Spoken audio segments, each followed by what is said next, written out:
회장님, 오늘은 그 차 드시지 마세요.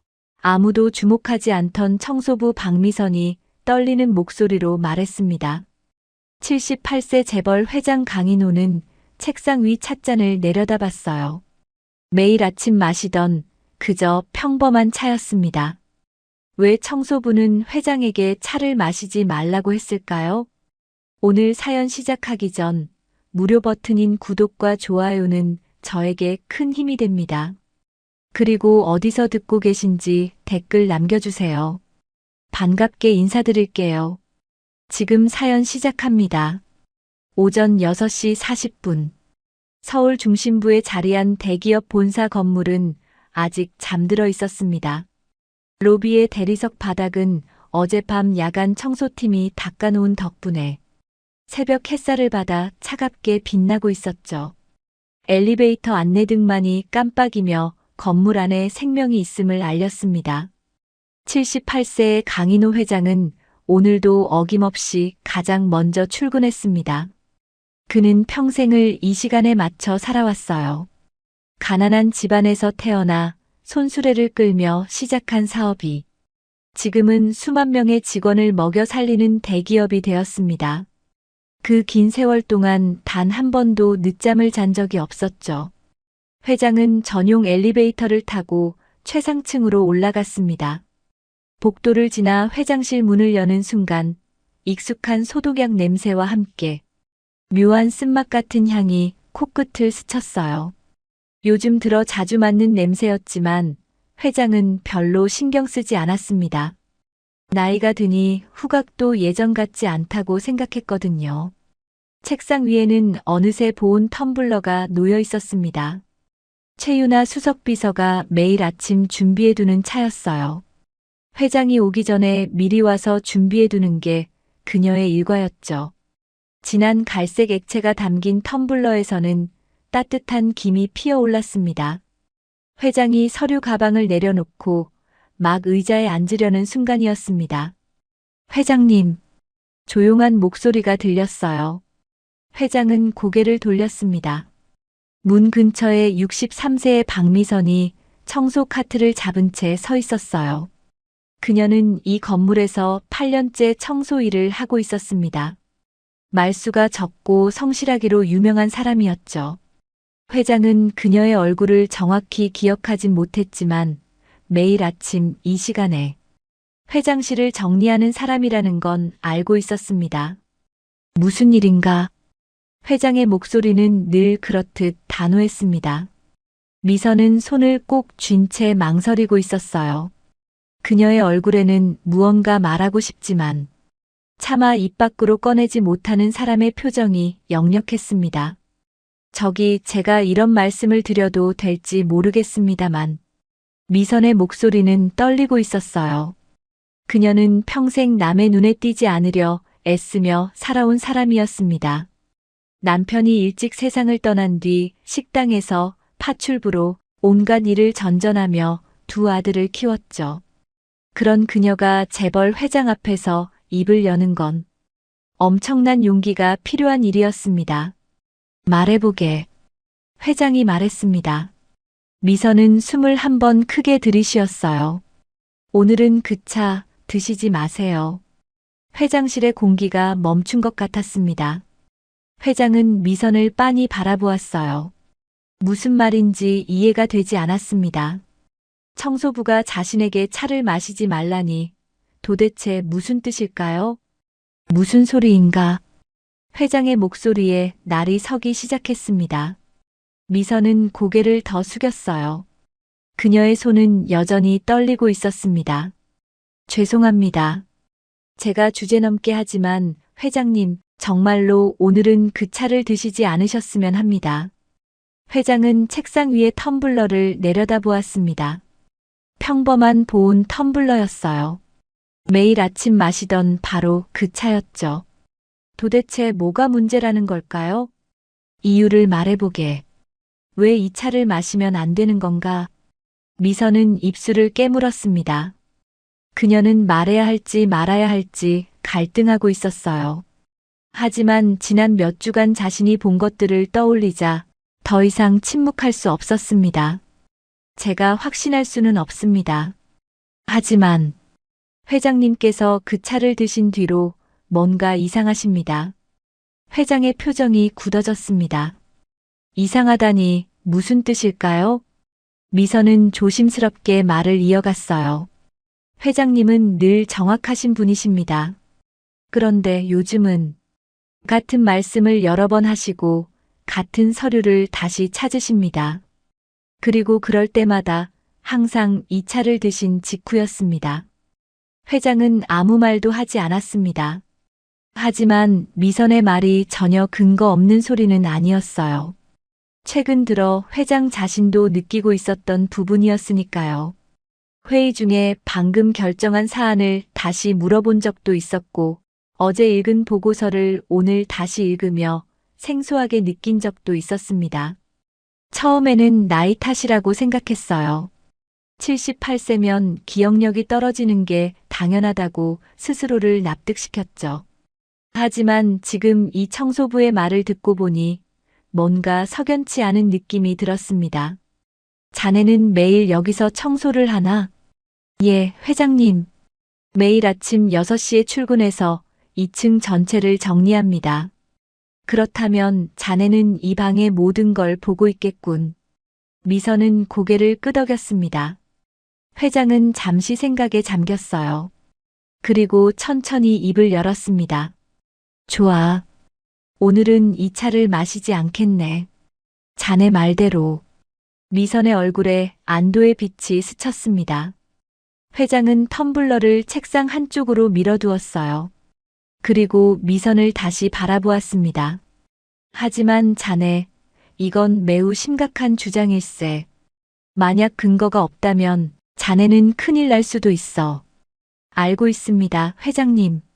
하지만 저는 제가 본 것을 말씀드릴 뿐입니다. 회장은 고개를 끄덕였습니다. 미선은 깊게 인사를 하고 조용히 회장실을 나갔어요.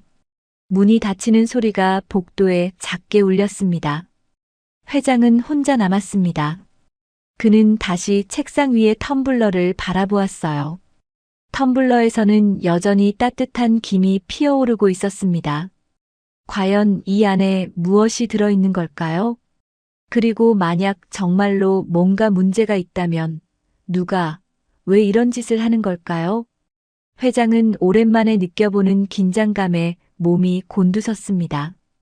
평생을 경쟁 속에서 살아왔지만 이번만큼은 달랐어요. 적이 어디 있는지 누구인지조차 알 수 없었으니까요. 회장은 천천히 의자에 앉았습니다. 창밖으로 해가 떠오르고 있었어요. 빌딩 숲 사이로 햇살이 퍼져나갔습니다.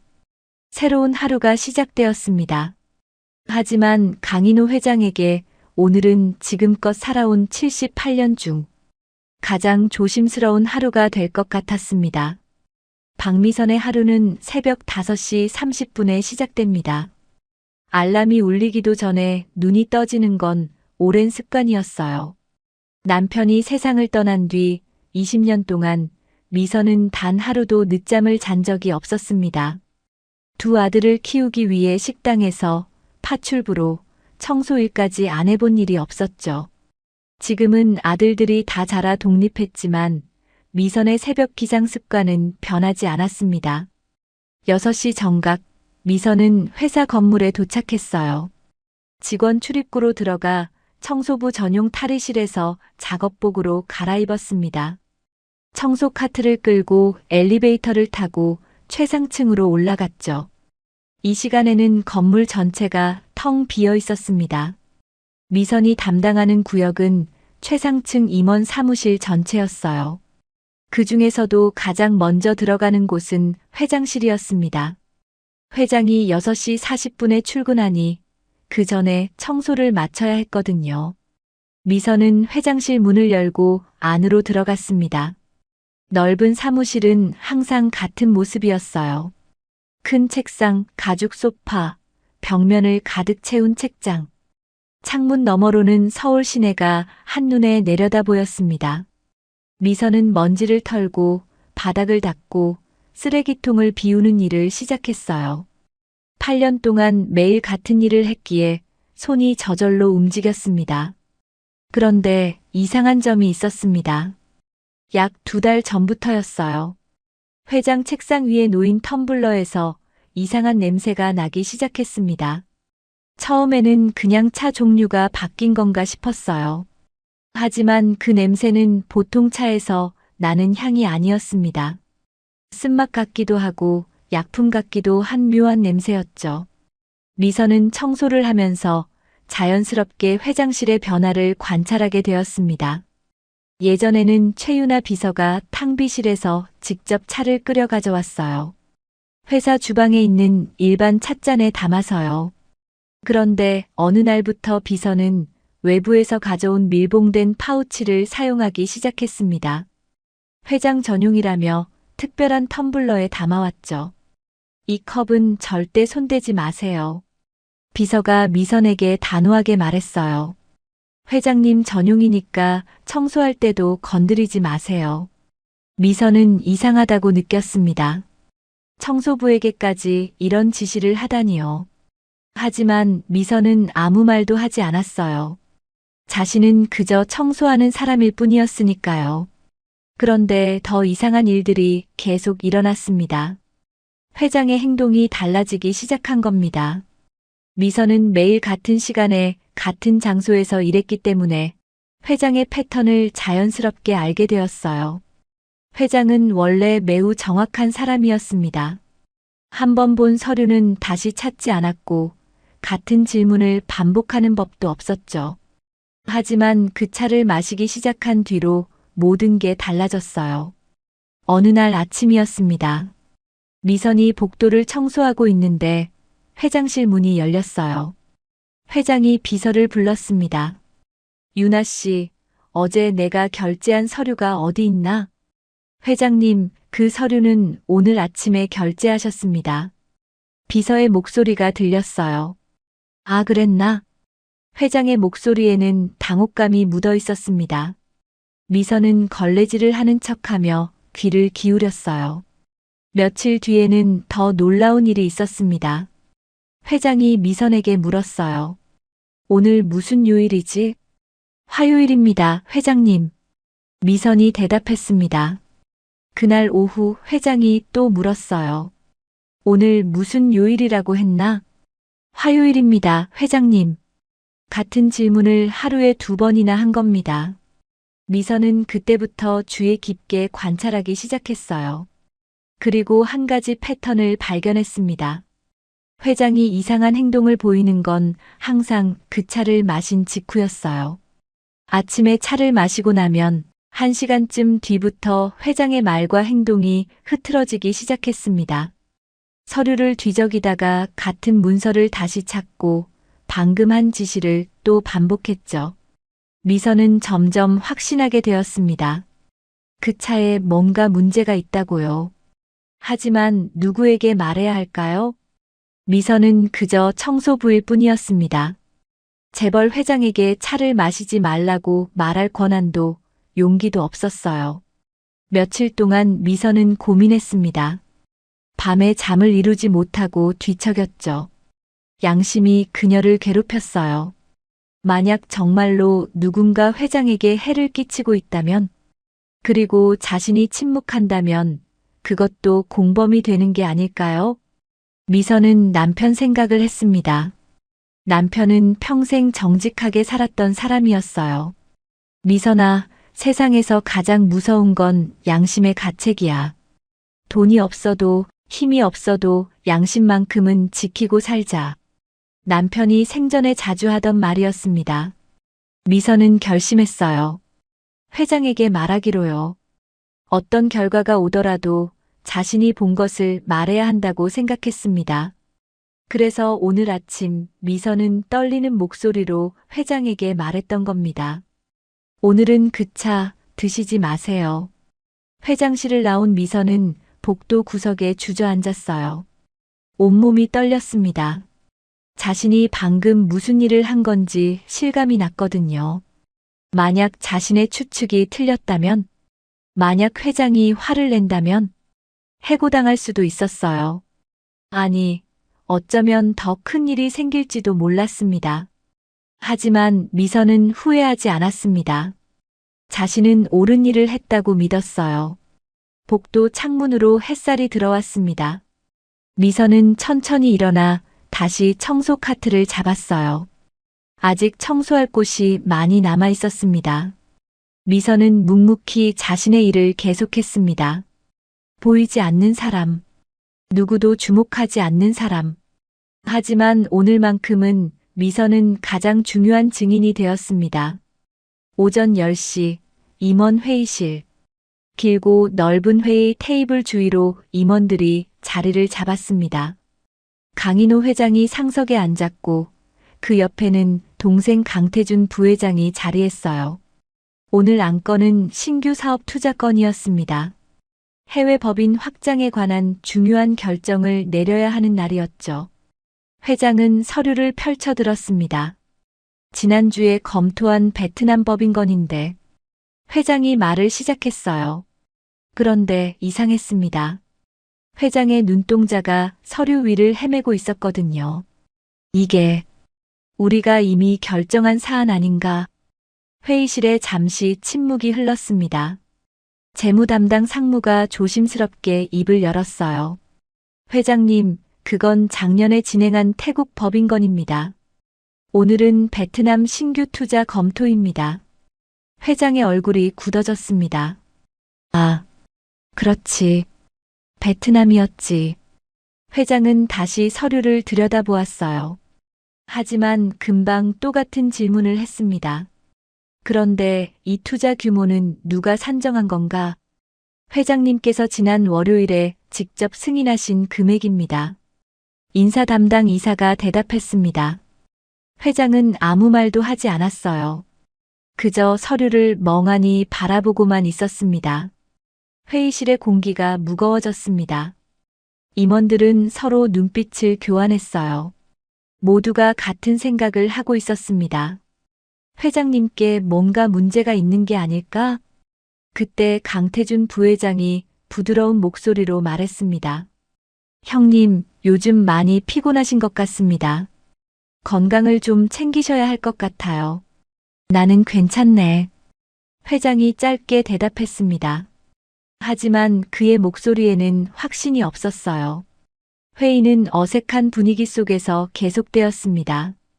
회장은 몇 번이나 같은 내용을 되물었고 이미 논의한 사항을 다시 꺼냈죠. 임원들은 점점 불안해졌습니다. 회의가 끝나고 임원들이 하나둘 회의실을 빠져나갔어요.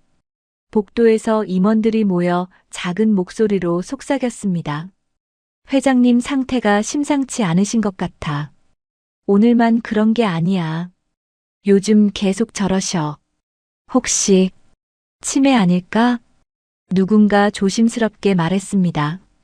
그 말에 모두가 입을 다물었어요. 하지만 부정할 수 없는 사실이었습니다. 회장의 행동은 명백히 이상했으니까요.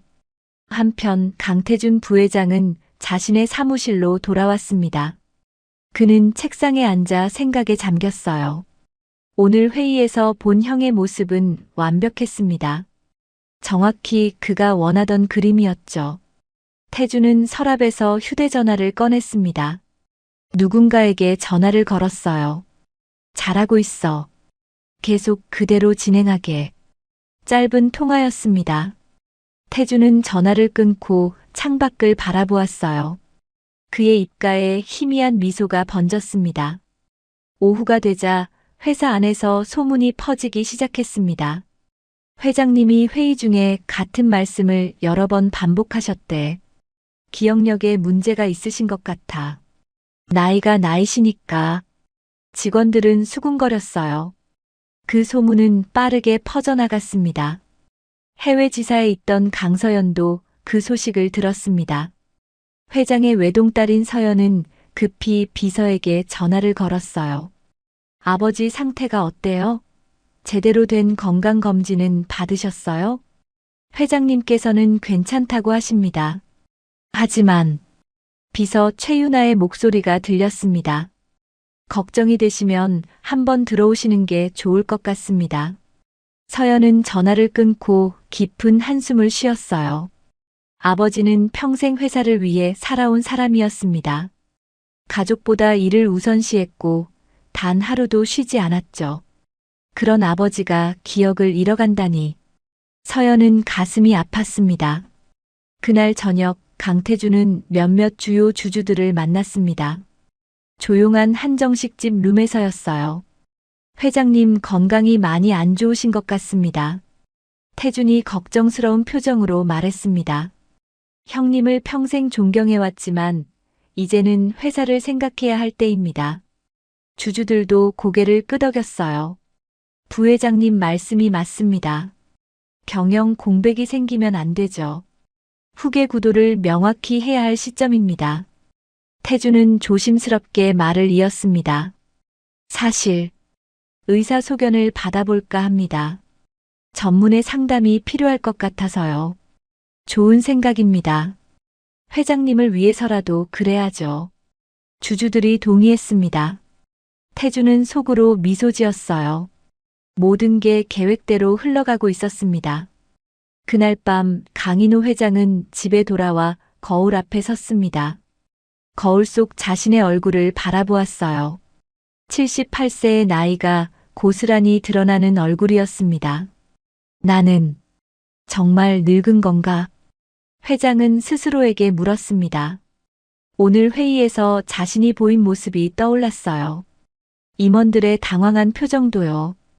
회장은 주먹을 꽉 쥐었습니다. 뭔가 잘못되고 있다는 걸 느꼈어요.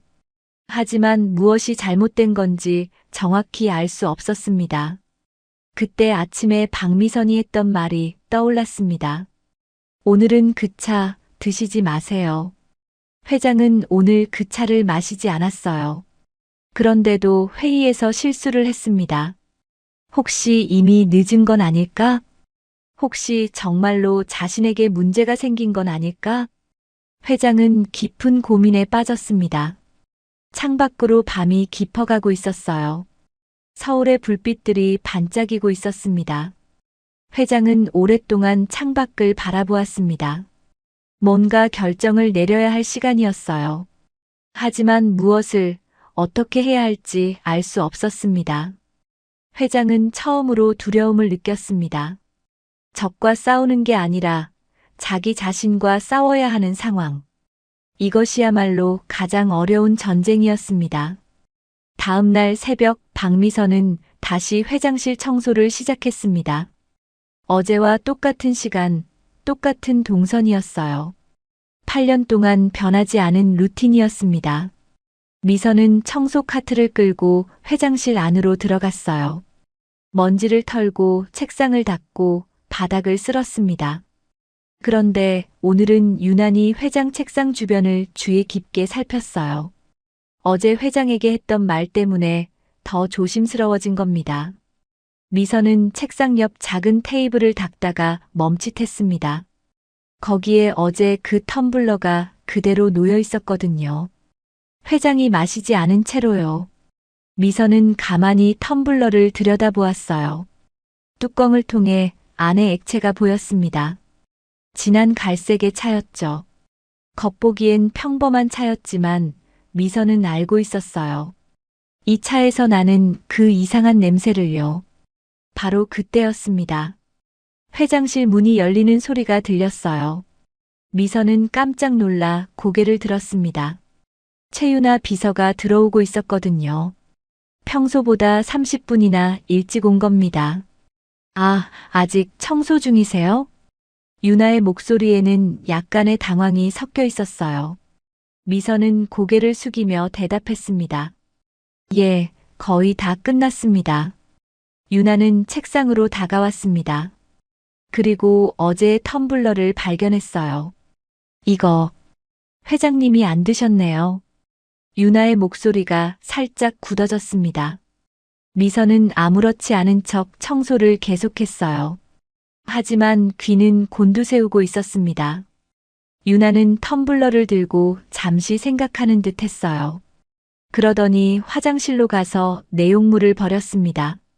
물소리가 들렸죠. 유나가 다시 나와 텀블러를 깨끗이 씻었습니다. 그리고 가방에서 새로운 밀봉 파우치를 꺼냈어요. 미선은 걸레질하는 척하며 슬쩍 그 모습을 지켜보았습니다. 유나는 파우치를 뜯어 텀블러에 내용물을 부었어요. 뜨거운 물을 부어 저었습니다. 그 과정에서 미선은 또다시 그 냄새를 맡았습니다. 쓴맛 같으면서도 약품 같은 묘한 향이었어요. 보통 차에서는 절대 나지 않는 냄새였습니다. 이 컵은 절대 건드리지 마세요. 유나가 차가운 목소리로 말했습니다. 미선을 바라보는 그녀의 눈빛이 예사롭지 않았어요. 예, 알겠습니다. 미선은 고개를 숙인 채 대답했습니다. 유나는 텀블러를 책상 정중앙에 놓았어요. 그리고 스마트폰을 꺼내 누군가에게 짧은 메시지를 보냈습니다. 미선은 그 모습을 보았지만 아무것도 본 척하지 않았어요. 청소를 마치고 회장실을 나왔습니다. 복도에 나온 미선은 깊은 숨을 내쉬었어요. 방금 본 장면이 계속 머릿속을 맴돌았습니다. 유나 비서의 그 행동은 분명 뭔가 숨기는 게 있었어요. 왜 밀봉된 파우치를 사용할까요? 왜 회사 탕비실에서 차를 만들지 않을까요? 왜 청소부에게까지 그렇게 강하게 경고할까요? 미선은 복도 끝 창문 앞에 섰습니다. 해가 떠오르고 있었어요. 아침 햇살이 유리창을 통해 들어왔습니다. 미선은 곰곰이 생각했습니다. 자신이 더 해야 할 일이 있을까요?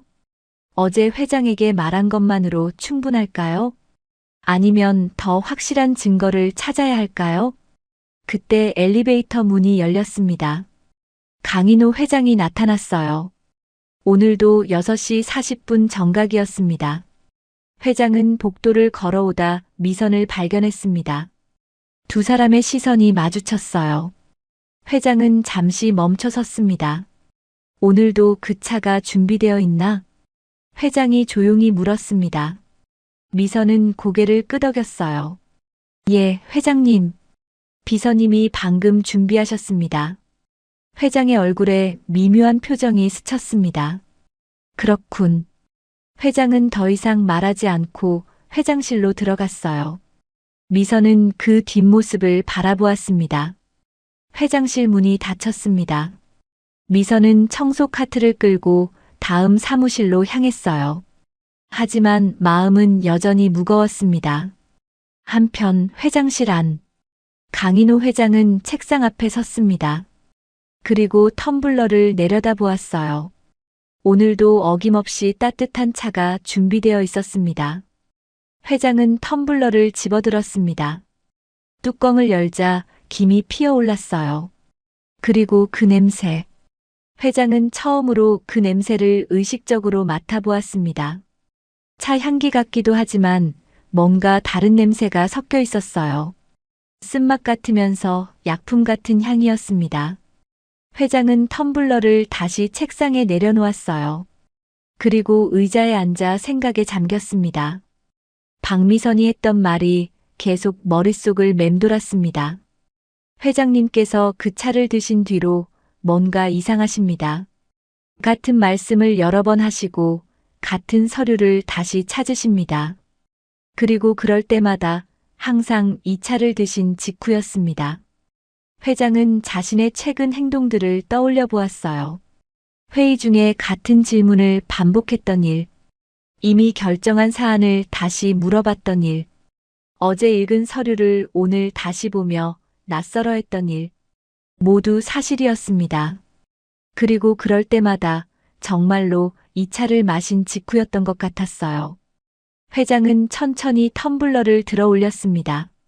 빛에 비춰 내용물을 자세히 살펴보았죠. 겉보기엔 평범한 차였습니다. 하지만 뭔가 다른 게 섞여 있다면? 회장은 조심스럽게 한 모금 머금었습니다. 마시지는 않고 맛만 보았어요. 쓴맛이 강하게 느껴졌습니다. 일반 차의 쓴맛과는 다른 인위적인 쓴맛이었죠. 회장은 그것을 뱉어냈습니다. 화장실로 가서 입을 헹구었어요. 거울 속 자신의 얼굴을 바라보았습니다. 눈빛만큼은 여전히 날카로웠습니다. 누군가 나를 무너뜨리려 하고 있어. 회장은 중얼거렸습니다. 그리고 결심했어요. 이제는 직접 움직여야 할 때라고요. 회장은 개인 휴대전화를 꺼냈습니다. 아무도 모르는 번호로요. 그리고 오래된 지인에게 전화를 걸었어요. 나야. 부탁이 하나 있네. 조용히 분석을 좀 해줄 수 있나? 통화는 짧았습니다. 회장은 텀블러 안에 차를 작은 유리병에 조심스럽게 옮겨 담았어요. 그리고 서랍 깊숙이 숨겼습니다. 책상 위의 텀블러에는 물을 채워 넣었죠. 이제부터 회장은 마시는 척만 할 겁니다. 진실을 밝혀낼 때까지요. 창밖으로 아침 해가 완전히 떠올랐습니다. 새로운 전쟁이 시작되었어요. 보이지 않는 적과의 싸움. 하지만 강인호 회장은 평생 이런 싸움을 해온 사람이었습니다. 이번에도 절대 지지 않을 겁니다. 사흘이 지났습니다. 강인호 회장은 그동안 매일 아침 차를 마시는 척했어요. 실제로는 한 모금도 마시지 않았습니다. 텀블러를 입에 갖다 대고 마신 것처럼 행동했죠. 그리고 나중에 화장실에 가서 물을 버렸습니다. 놀라운 변화가 일어났어요. 회장의 정신은 다시 또렷해졌습니다. 회의 중에 같은 질문을 반복하지 않았고 서류를 정확히 기억했어요. 판단력도 예전으로 돌아왔습니다. 이제 회장은 확신했어요. 그 차에 분명히 문제가 있다고요. 어제 보낸 분석 샘플의 결과도 곧 나올 겁니다. 하지만 회장은 표면적으로는 아무것도 달라지지 않은 척했어요. 여전히 멍한 표정을 지을 때도 있었고 가끔 같은 말을 반복하기도 했습니다. 연기였죠. 진짜 적이 누구인지 확인하기 위한요. 그리고 다음 날 아침 박미선이 회장실을 청소하고 있었습니다. 회장이 출근하기 전 시간이었어요. 미선은 조용히 청소를 하다가 문득 멈춰 섰습니다. 책상 서랍이 살짝 열려 있었거든요. 평소 회장은 서랍을 항상 잠가두는 사람이었어요. 미선은 고개를 갸우뚱했습니다. 그때 복도에서 발소리가 들렸어요. 미선은 재빨리 청소를 계속했습니다. 최유나 비서가 들어왔어요. 오늘도 일찍 오셨네요. 유나가 말했습니다. 미선은 고개를 숙여 인사했어요. 예, 청소 마치고 나가겠습니다. 유나는 평소처럼 가방에서 밀봉 파우치를 꺼냈습니다. 텀블러를 씻고 세차를 준비했어요. 미선은 슬쩍 그 모습을 관찰했습니다. 유나의 손놀림이 매우 익숙했어요. 정확하고 빠르게 차를 만들었습니다. 마치 수없이 반복한 것처럼요. 오늘도 이 컵은 절대 건드리지 마세요. 유나가 다시 한번 강조했습니다. 예, 알겠습니다. 미선이 대답했어요. 그런데 이상한 점이 있었습니다. 유나가 스마트폰을 꺼내 누군가에게 전화를 걸었거든요. 네, 오늘도 준비 완료했습니다. 짧은 통화였어요. 유나는 전화를 끊고 텀블러를 다시 한번 확인했습니다. 그리고 회장실을 나갔어요. 미선도 청소를 마치고 나왔습니다. 복도에서 미선은 깊게 숨을 내쉬었어요. 뭔가 큰일이 벌어지고 있다는 걸 느꼈습니다. 오전 9시 임원 출근 시간. 직원들이 하나둘 사무실로 들어오기 시작했어요. 회장실에서는 강인호 회장이 서류를 검토하고 있었습니다. 그때 내선 전화가 울렸어요. 회장님, 강태준 부회장님께서 뵙자고 하십니다. 비서의 목소리였습니다. 들어오라고 하게. 회장이 말했어요. 잠시 후 강태준 부회장이 들어왔습니다. 형님, 안녕하십니까? 태준은 공손하게 인사했어요. 회장은 고개를 끄덕이며 의자를 권했습니다. 무슨 일인가? 형님 건강에 대해 말씀드리려고 왔습니다. 태준의 목소리는 걱정으로 가득했어요. 최근 임원들이 형님 상태를 많이 걱정하고 있습니다. 저도 마찬가지고요. 회장은 아무 말 없이 동생을 바라보았습니다. 태주는 말을 이었어요. 형님께서 회의 중에 같은 질문을 반복하시고 이미 결정한 사안을 다시 여쭤보시는 일이 잦아졌습니다. 나이가 들면 그럴 수 있지. 회장이 담담하게 대답했어요. 태주는 고개를 저었습니다. 형님, 이건 단순한 건망증이 아닙니다. 전문의 상담이 필요할 것 같습니다. 전문의? 회장의 눈빛이 날카로워졌어요. 태주는 서류 봉투를 꺼냈습니다. 제가 알아본 병원이 있습니다. 신경과 전문의가 있는 곳이에요. 회장은 서류를 받아들었습니다. 하지만 펼쳐보지 않았어요. 형님을 위해서입니다. 조기에 발견하면 치료할 수 있습니다. 태준의 목소리는 진심처럼 들렸어요. 회장은 잠시 침묵했습니다. 그리고 천천히 입을 열었어요. 내 건강은 내가 알아서 하겠네. 걱정은 고맙지만. 태준의 얼굴에 실망이 스쳤습니다. 형님, 회사를 생각해서라도. 회사는 내가 책임지네. 회장의 목소리에 힘이 실렸어요.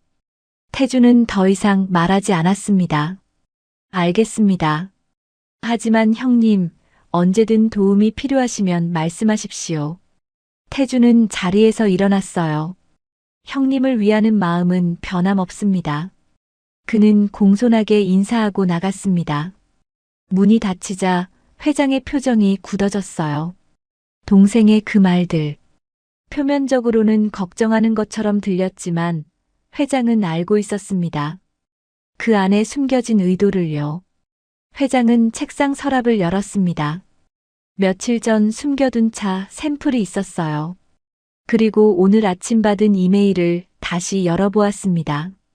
분석 결과였죠. 화면에 떠오른 내용을 보자 회장의 얼굴이 차갑게 굳어졌습니다. 기억력 감퇴 유발 성분 검출. 장기간 복용 시 치매 유사 증상 발현 가능. 회장은 천천히 주먹을 쥐었어요. 누군가 자신에게 약물을 먹이고 있었던 겁니다. 그것도 치매처럼 보이게 만들기 위해서요. 회장은 고개를 들어 창밖을 바라보았습니다. 서울 시내가 한눈에 내려다 보였어요. 자신이 평생을 바쳐 일군 이 회사. 누군가 그것을 빼앗으려 하고 있었습니다. 회장은 스마트폰을 꺼냈어요. 그리고 외부 조사팀에 연락했습니다. 최윤아 비서의 동선을 조사해주게. 최근 6개월간 금융거래 내역도 확보하고, 그리고 강태준 부회장의 최근 행적도 조용히 추적하게. 회장의 목소리는 차분했지만 단호했어요. 이제부터 반격이 시작될 겁니다. 오후 시간, 박미선은 복도 구석에서 쉬고 있었습니다. 잠시 앉아 물을 마시고 있었어요. 그때 최윤아 비서가 복도를 지나갔습니다. 스마트폰으로 누군가와 통화 중이었어요. 네, 계속 진행하고 있습니다. 회장님은 전혀 눈치채지 못하고 계세요. 윤아의 목소리가 복도에 울렸습니다. 미선은 숨을 죽이고 들었어요. 조금만 더 시간을 주시면 완벽하게 마무리할 수 있습니다. 윤아는 통화를 끊고 빠르게 걸어갔습니다. 미선은 가슴이 두근거렸어요. 방금 들은 대화는 분명 이상했습니다. 미선은 자리에서 일어났어요. 그리고 회장실 쪽으로 천천히 걸어갔습니다. 회장에게 이 사실을 알려야 할까요? 하지만 자신은 그저 청소부일 뿐이었습니다. 회장이 자신의 말을 믿어줄까요? 미선은 고민에 빠졌어요. 하지만 양심이 그녀를 움직이게 했습니다. 회장실 문 앞에 섰습니다. 노크를 하려다 멈췄어요. 그때 안에서 회장의 목소리가 들렸습니다. 들어오게. 미선은 깜짝 놀랐어요. 문을 열고 안으로 들어갔습니다. 회장이 책상에 앉아 그녀를 바라보고 있었어요. 무슨 일인가? 회장이 물었습니다. 미선은 떨리는 목소리로 말했어요. 회장님, 제가 방금 들은 게 있습니다. 회장의 눈빛이 날카로워졌어요. 말해보게. 미선은 조금 전 윤아 비서의 통화 내용을 전했습니다. 회장은 조용히 듣고 있었어요.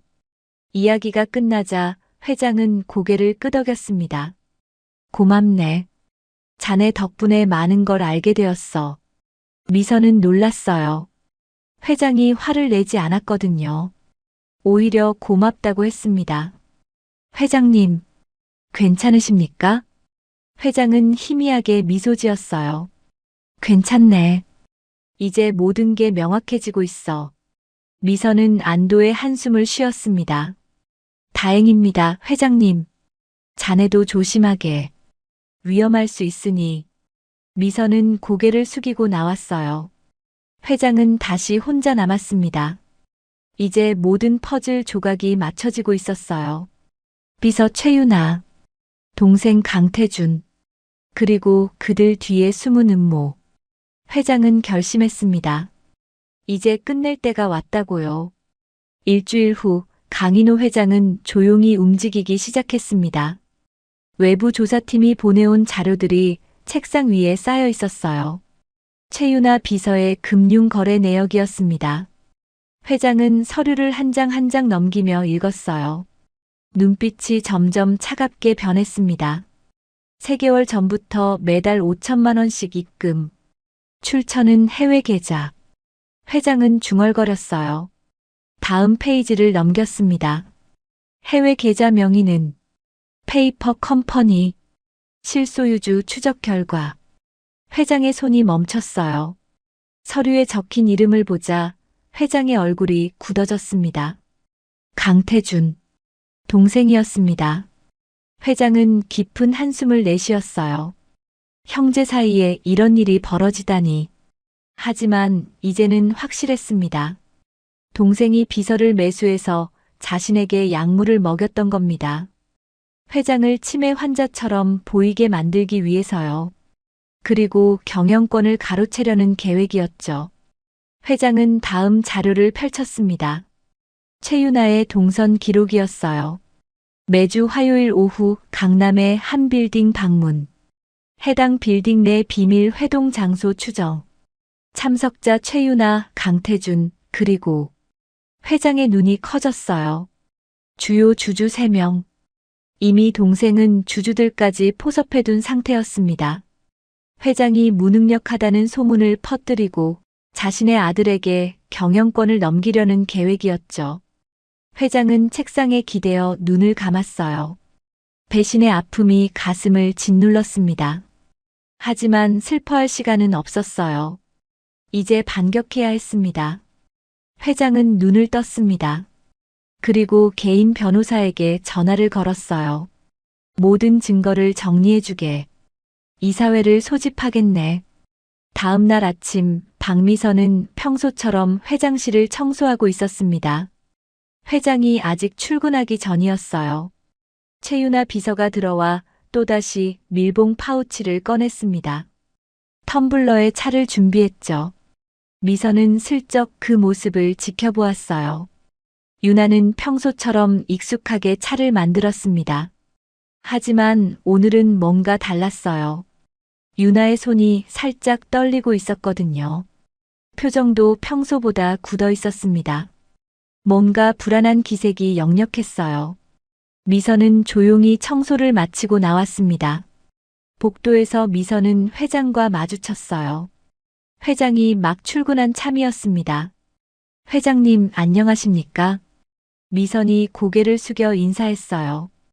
회장은 잠시 멈춰 섰습니다. 고맙네, 자네 덕분에. 회장이 조용히 말했어요. 미선은 무슨 뜻인지 정확히 알 수 없었지만 회장의 눈빛에서 뭔가 결심한 것을 느낄 수 있었습니다. 회장은 회장실로 들어갔어요. 책상 위에는 어김없이 텀블러가 놓여 있었습니다. 회장은 텀블러를 집어들었어요. 그리고 창가로 걸어갔습니다. 화분에 차를 조용히 부었죠. 그리고 텀블러에는 생수를 채워 넣었습니다. 회장은 평소처럼 일을 시작했어요. 오전 10시 강태준 부회장이 회장실로 찾아왔습니다. 형님, 이사회 소집 공문을 받았습니다. 무슨 일이십니까? 태준의 목소리에는 약간의 긴장이 섞여 있었어요. 회장은 서류를 보며 대답했습니다. 중요한 결정을 내려야 할 시간이네. 무슨 결정 말씀이십니까? 태준이 물었어요. 회장은 고개를 들어 동생을 바라보았습니다. 곧 알게 될 걸세. 태준은 더 묻지 못했어요. 회장의 눈빛이 예사롭지 않았거든요. 내일 오전 10시 이사회실에서 보세. 회장이 말했습니다. 태준은 불안한 표정으로 나갔어요. 문이 닫히자 회장은 다시 서류를 펼쳤습니다. 내일 이사회에서 제출할 증거 자료들이었어요. 금융 거래 내역, 약물 분석 결과, 동선 기록, 통화 녹취록. 모든 것이 완벽하게 준비되어 있었습니다. 한편 최윤아 비서는 자신의 자리에서 불안하게 손톱을 물어뜯고 있었어요. 최근 며칠간 회장의 태도가 이상했습니다. 예전처럼 멍한 모습을 보이지 않았거든요. 오히려 더 날카롭고 또렷해 보였어요. 유나는 스마트폰을 꺼내 강태준에게 메시지를 보냈습니다. 뭔가 이상합니다. 회장님이 달라졌어요. 곧 답장이 왔어요. 침착하게. 곧 모든 게 끝날 거야. 유나는 스마트폰을 내려놓았습니다. 하지만 불안감은 사라지지 않았어요. 그날 저녁 회장의 딸 강서연이 본사에 도착했습니다. 해외 지사에서 급히 귀국한 겁니다. 아버지가 긴급히 부른 거였어요. 서연은 회장실 문을 두드렸습니다. 아버지, 저예요. 들어오너라. 회장의 목소리가 들렸어요. 서연이 들어가자 회장은 의자에서 일어나 딸을 맞이했습니다. 바쁠 텐데 오느라 고생했구나. 무슨 일이세요, 아버지? 서연이 걱정스럽게 물었어요. 회장은 딸을 소파에 앉게 하고 마주 앉았습니다. 내일 이사회에 참석해야 한다. 이사회요? 서연은 의아해했어요. 자신은 해외지사 담당이라 본사 이사회에는 참석하지 않았거든요. 내가 봐야 할 것들이 있어. 회장이 말했습니다. 아버지, 대체 무슨 일이? 회장은 딸의 손을 잡았어요. 서연아, 내일 내가 많은 것을 알게 될 거야. 충격을 받을 수도 있어. 하지만 진실을 알아야만 한다. 서연은 아버지의 진지한 표정을 보며 고개를 끄덕였습니다. 알겠습니다, 아버지. 회장은 딸의 손을 꽉 쥐었어요. 너를 믿는다, 서연아. 그날 밤 회장은 오랜만에 집에서 편히 잠들었습니다. 긴 싸움이 끝나가고 있었어요. 내일이면 모든 것이 밝혀질 겁니다. 진실이 드러나고 정의가 실현되는 날. 회장은 창밖의 서울 야경을 바라보았어요. 별들이 빛나고 있었습니다. 어둠 속에서도 빛은 존재한다는 걸 증명하듯이요. 다음 날 아침 박미선은 평소보다 일찍 출근했습니다. 오늘따라 마음이 불안했거든요. 뭔가 큰일이 일어날 것 같은 예감이 들었어요. 회장실을 청소하는데 회장이 일찍 출근했습니다. 아, 회장님. 일찍 오셨네요. 미선이 놀라 말했어요. 회장은 부드럽게 미소 지었습니다. 오늘이 아주 중요한 날이라서 말이야. 예, 회장님. 미선은 고개를 숙였어요. 회장은 책상에 앉아 마지막 준비를 시작했습니다. 오전 10시. 이사회가 시작될 시간이었어요. 회장은 서류 가방을 들고 자리에서 일어났습니다. 긴 전쟁의 마지막 전투가 시작되려 하고 있었습니다. 회장은 이사회실로 향하는 복도를 천천히 걸었어요. 각 걸음마다 결연한 의지가 담겨 있었습니다. 드디어 진실을 밝힐 시간. 드디어 정의를 세울 시간. 회장의 눈빛은 그 어느 때보다 날카롭고 단호했습니다. 오전 10시 정각 이사회실. 긴 타원형 테이블 주위로 이사들이 자리를 잡았습니다. 강태준 부회장이 먼저 도착해 있었어요. 그 옆으로 주요 주주 3명이 앉았습니다. 재무 담당 상무, 인사 담당 이사, 기획실장도 자리했죠. 그리고 해외에서 급히 돌아온 강서연도 참석했어요. 모두가 긴장한 표정이었습니다.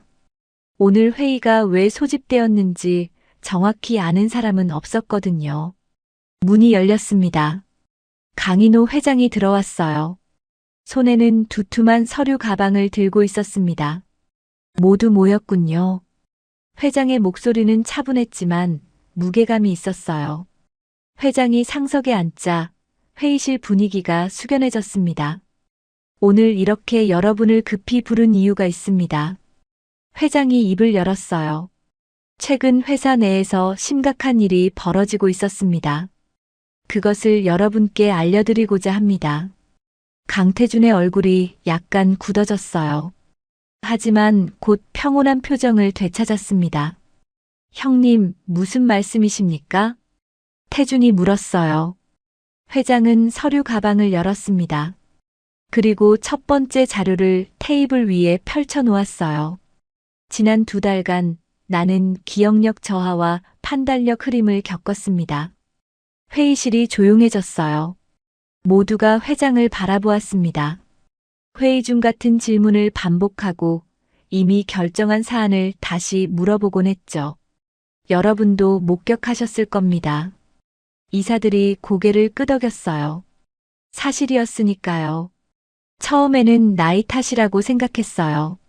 하지만 회장은 다음 서류를 꺼냈어요. 진실은 달랐습니다. 테이블 위에 약물 분석 결과지가 펼쳐졌습니다.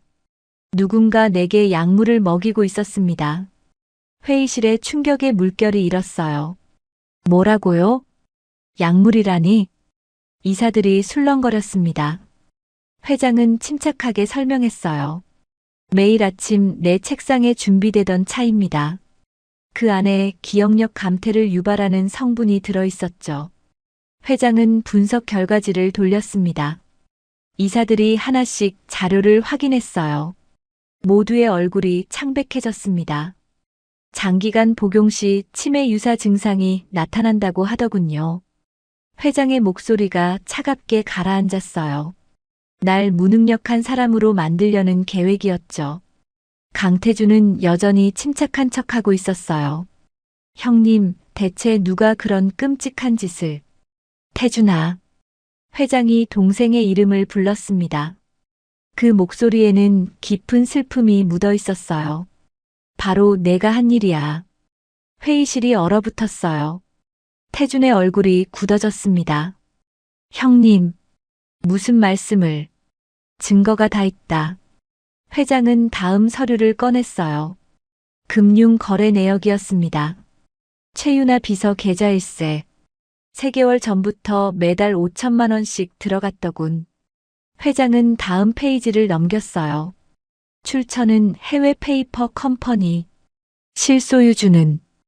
회장이 동생을 똑바로 바라보았습니다. 바로 내가 만든 회사야, 태준아.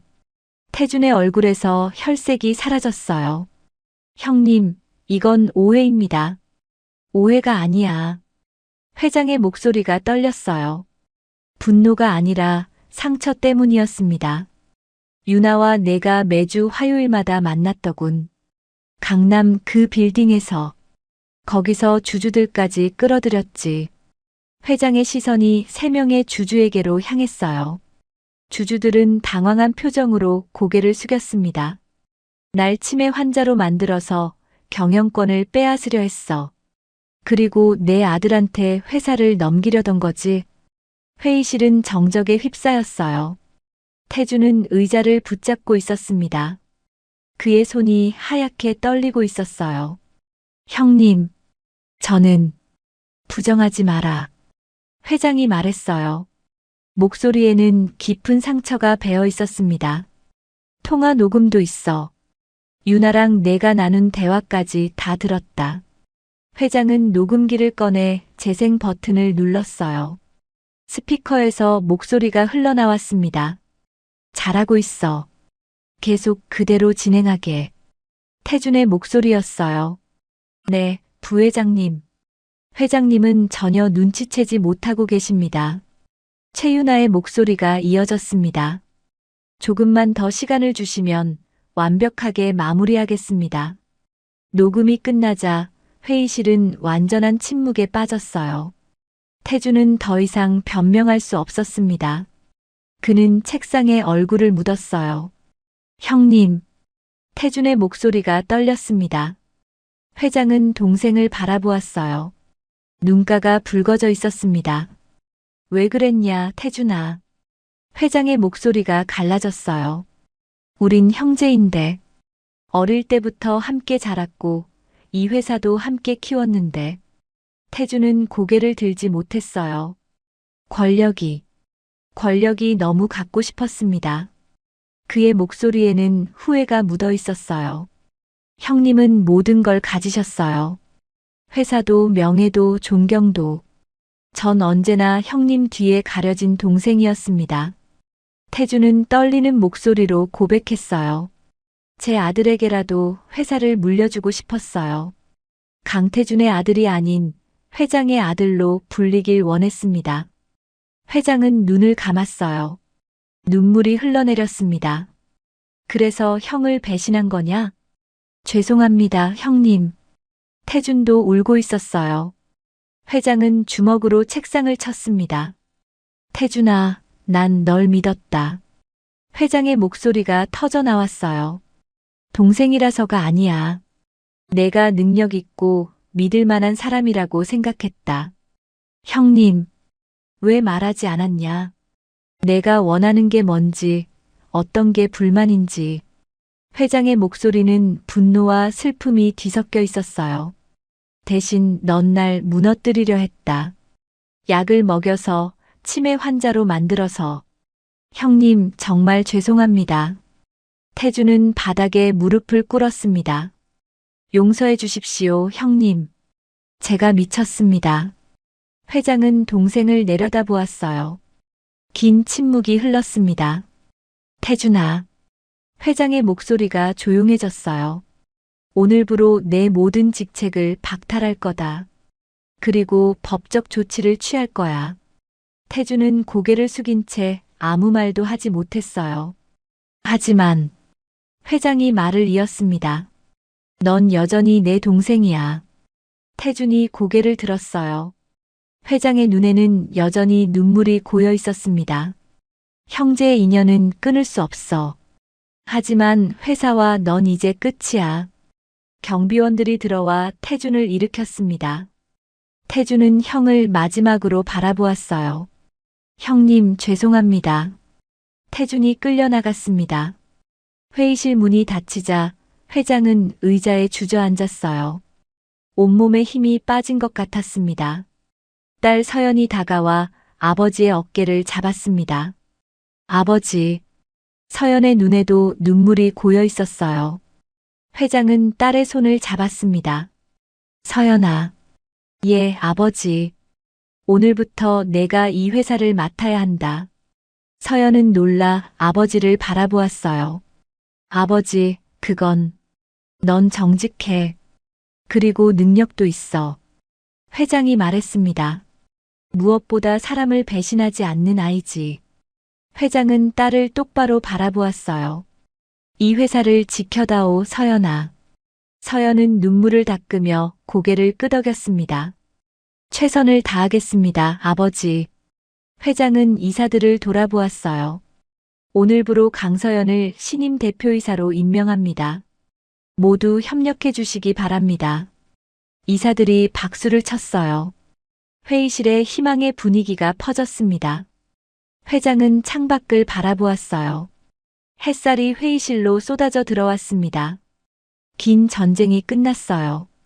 진실이 승리했지만 회장의 마음에는 깊은 상처가 남았습니다. 형제에게 받은 상처. 그 아픔은 오래도록 사라지지 않을 거예요. 일주일이 지났습니다. 회사는 조용히 새로운 질서를 찾아가고 있었어요. 강서연 신임 대표이사가 취임하면서 임원진이 재편되었습니다. 직원들 사이에서는 여전히 그날 이사회에서 벌어진 일들이 화제였죠. 하지만 누구도 크게 떠들지는 않았어요. 모두가 조심스럽게 새로운 시작을 준비하고 있었습니다. 강태준 전 부회장은 구속되었어요. 약물 투여 교사, 업무상 배임 혐의였습니다. 최윤아 비서도 함께 구속되었죠. 법원은 두 사람 모두에게 중형을 선고할 것으로 보였어요. 그날 아침 박미선은 평소처럼 새벽 6시에 출근했습니다. 8년 동안 변하지 않은 습관이었어요. 청소 카트를 끌고 최상층으로 올라갔습니다. 회장실 문 앞에 섰을 때 미선은 잠시 망설였어요. 이제 이곳은 더 이상 강인호 회장의 방이 아니었으니까요. 문을 열고 들어가자 회장이 창가에 서 있었습니다. 아, 회장님. 미선이 놀라 말했어요. 강인호 회장은 이제 명예회장이 되었지만 여전히 일찍 출근하고 있었습니다. 미선 씨. 회장이 돌아보며 말했어요. 오늘은 좀 일찍 왔네요. 미선은 고개를 숙였습니다. 청소를 해야 해서요. 회장은 미선에게 다가왔어요. 미선 씨, 잠깐 앉으시겠습니까? 예. 저는 청소부인데요. 앉으십시오. 회장이 소파를 가리켰습니다. 미선은 어색하게 소파 끝에 앉았어요. 회장도 마주 앉았습니다. 미선 씨, 고맙습니다. 회장이 말했어요. 저는 아닙니다. 미선 씨가 아니었다면 난 끝까지 속았을 겁니다. 회장의 목소리는 진심이었어요. 미선 씨는 보이지 않는 사람이었죠. 아무도 주목하지 않았습니다. 하지만 미선 씨는 가장 정직한 증인이었어요. 미선의 눈에 눈물이 고였습니다. 회장님, 용기를 내서 말해주셔서 고맙습니다. 회장이 말했어요. 청소부라고 무시당할 수도 있었는데 그럼에도 진실을 말씀해 주셨습니다. 회장은 봉투 하나를 꺼냈어요. 이건 작은 감사의 표시입니다. 아닙니다, 회장님. 저는 그냥 옳은 일을 했을 뿐입니다. 미선이 손을 저었어요. 받으십시오. 그리고 회장이 다른 서류를 꺼냈습니다. 오늘부로 미선 씨는 본사 환경관리팀 정규직으로 발령됩니다. 미선은 깜짝 놀랐어요. 회장님, 이건 너무... 미선 씨는 자격이 있습니다. 회장이 말했어요. 8년 동안 성실하게 일하셨고 무엇보다 정직하신 분입니다. 이 회사에 꼭 필요한 사람입니다. 미선은 눈물을 흘렸어요. 평생 남의 눈에 띄지 않으려 살아왔던 그녀였습니다. 하지만 오늘 그녀는 인정받았어요. 감사합니다, 회장님. 평생 잊지 않겠습니다. 회장은 미소 지었습니다. 미선 씨, 사람은 직함이나 지위로 평가되는 게 아닙니다. 어떻게 살아가느냐가 중요하죠. 미선 씨는 그걸 보여주셨습니다. 미선은 깊이 고개를 숙였어요. 그날 오후 강인호 회장은 구치소를 찾았습니다. 동생 강태준을 면회하러 온 거였어요. 면회실에서 두 형제가 마주 앉았습니다. 유리창 너머로 태준의 수척한 얼굴이 보였어요. 형님. 태준이 먼저 입을 열었습니다. 목소리가 쉬어 있었어요. 어떻게 지내나? 회장이 물었습니다. 죄송합니다, 형님. 매일 후회하고 있습니다. 태준의 눈에 눈물이 고였어요. 제가 너무 어리석었습니다. 형님을, 가족을 배신했습니다. 회장은 아무 말 없이 동생을 바라보았어요. 형님, 용서를 구할 자격도 없다는 걸 압니다. 하지만 형님이 저를 완전히 버리지 않으셔서 감사합니다. 태준이 말했어요. 회장은 한숨을 쉬었습니다. 태준아. 예, 형님. 넌 내 동생이야. 그건 변하지 않아. 회장의 목소리가 떨렸어요. 하지만 내가 한 일은 용서할 수 없어. 날 죽이려 한 거나 다름없으니까. 알고 있습니다. 여기서 시간을 보내면서 많이 반성하렴. 회장이 말했습니다. 그리고 나중에 정말로 뉘우치는 사람이 되거든 그때 다시 만나자. 태준은 고개를 끄덕였어요. 평생 속죄하며 살겠습니다, 형님. 회장은 자리에서 일어났습니다. 건강해라, 태준아. 형님도 건강하십시오. 회장은 면회실을 나왔어요. 복도를 걷는 발걸음이 무겁게 느껴졌습니다. 형제를 감옥에 두고 나온다는 게 얼마나 아픈 일인지요. 하지만 이것이 정의였습니다. 잘못을 저지른 사람은 그 대가를 치러야 했어요. 그날 저녁 회사 본관 로비, 강인호 명예회장과 강서연 대표이사가 함께 서 있었습니다. 직원들이 퇴근하며 두 사람에게 인사했어요. 대표님, 먼저 들어가겠습니다. 수고하셨습니다. 서연이 밝게 대답했어요. 직원들이 모두 나가자 로비는 조용해졌습니다. 아버지, 오늘 태준 삼촌을 만나고 오셨죠? 서연이 물었어요. 회장은 고개를 끄덕였습니다. 많이 힘드셨겠어요. 괜찮아. 해야 할 일이었으니까. 회장이 말했어요. 서연아, 너는 어떠니? 대표 자리가 부담스럽진 않나? 처음엔 그랬어요. 하지만 이제는 할 수 있을 것 같아요. 서연이 웃으며 말했습니다. 아버지가 만들어 놓으신 회사잖아요. 제가 잘 지켜낼게요. 회장은 딸의 어깨를 두드렸어요. 믿는다, 서연아. 두 사람은 나란히 건물 밖으로 나왔습니다. 저녁 하늘이 붉게 물들어 있었어요. 아버지, 저 사람 보이세요? 서연이 멀리를 가리켰습니다. 박미선이 청소 카트를 정리하고 있었어요.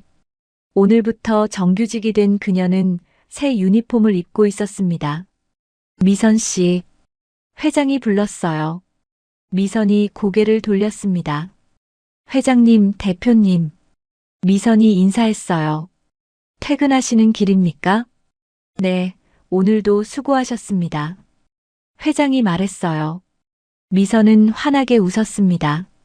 감사합니다, 회장님. 덕분에 새로운 인생을 살고 있습니다. 아닙니다. 미선 씨가 만들어낸 인생입니다. 회장이 말했어요. 세 사람은 잠시 서서 저녁 하늘을 바라보았습니다. 사람은 직함으로 기억되는 게 아니에요. 회장이 조용히 말했어요. 어떻게 살았는가로 기억되는 거죠. 미선 씨는 그걸 보여주셨습니다.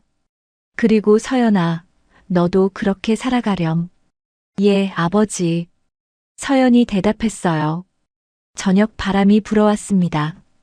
회장은 깊이 숨을 들이마셨어요. 긴 전쟁이 끝났습니다. 상처도 많이 받았죠. 하지만 진실은 이겼어요. 정의는 보이지 않는 곳에서 시작되었습니다. 가장 낮은 자리에 있던 사람이 가장 큰 용기를 보여주었죠. 그리고 그 용기가 회사를 구했습니다. 회장은 미선을 바라보았어요. 미선 씨, 당신은 단순히 회사를 청소한 게 아닙니다. 이 회사의 양심을 지켜주셨어요. 내 인생을 바로 세워주셨습니다. 미선은 눈물을 닦았어요. 과분한 말씀이십니다, 회장님. 사실입니다. 회장이 말했어요. 세 사람은 함께 주차장으로 걸어갔습니다. 각자의 차에 오르기 전 다시 한번 인사를 나눴어요. 내일 뵙겠습니다, 회장님, 대표님. 네, 미선 씨. 조심히 들어가세요. 차들이 하나씩 출발했습니다. 회장은 백미러로 뒤를 돌아보았어요. 회사 건물에 불이 켜지고 있었습니다. 저녁 경비팀이 근무를 시작하는 시간이었죠. 회장은 고개를 돌려 앞을 바라보았습니다. 긴 터널을 지나왔지만 이제 빛이 보였어요. 새로운 시작이었습니다. 상처는 남았지만 희망도 함께 남았습니다. 그리고 무엇보다 중요한 건 진실이 승리했다는 사실이었죠. 회장은 운전대를 잡고 천천히 집으로 향했습니다. 하늘에는 별이 떠오르고 있었어요. 어둠 속에서도 빛나는 별들처럼 진실도 어둠 속에서 더 빛나는 법이었습니다. 정의는 언제나 가장 낮은 곳에서 시작됩니다. 보이지 않는 사람들의 용기에서요. 그리고 그 용기는 세상을 바꿉니다. 오늘도 내일도 영원히. 여러분, 오늘 이야기는 여기까지입니다. 보이지 않는 사람의 용기가 얼마나 큰 변화를 만들어낼 수 있는지 보셨나요? 여러분이라면 박미선처럼 용기를 낼 수 있으셨을까요? 그리고 강인호 회장처럼 배신한 형제를 용서할 수 있으셨을까요? 오늘 이야기에 대한 여러분의 생각이 궁금합니다. 댓글로 여러분의 소중한 의견을 들려주세요. 오늘 사연 들어주셔서 감사드리며 지금까지 말하지 못할 사연이었습니다.